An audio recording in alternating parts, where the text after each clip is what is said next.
The capital markets are the biggest wild card of the group. A few weeks ago, it looked like we finally had a clear path towards stability. But then we received a better than expected jobs report, the Fed chair signaled further aggressive rate hikes, and the 16th largest bank in the United States collapsed. On one hand, you have folks saying that things could get worse, but others are saying that these banks are largely focused on crypto and tech industries, so commercial real estate should be just fine, and the Fed might even slow down these rate hikes. Please keep in mind that this is an incredibly fluid situation that is literally changing by the day, but this is what we are hearing as of mid-March. The good news is deals are still getting done.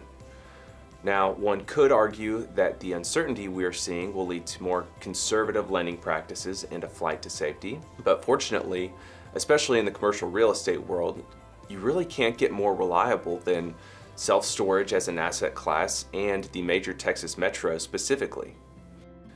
But I think the biggest thing to emphasize as it relates to the capital markets is that it just varies so drastically from deal to deal and borrower to borrower.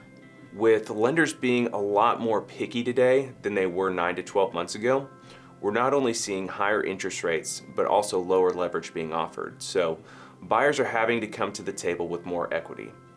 While they were used to seeing 75, even 80% leverage, now we're seeing banks offer something closer to 60 to 65% on most deals. Some lenders, such as CMBS, life insurance companies, and a handful of banks are using the 5 or 10-year treasury as their baseline. So they're still offering rates in the 6% range. The majority of local and regional banks, however, are going off of the Wall Street Journal Prime, and that's where you're seeing these rates in the 8% plus range. With all this uncertainty though, it is more important than ever to have a trusted advisor to help guide you through these choppy waters. So we invite you to reach out to us and our partners at Marcus & Millichap Capital Corporation to stay up to date.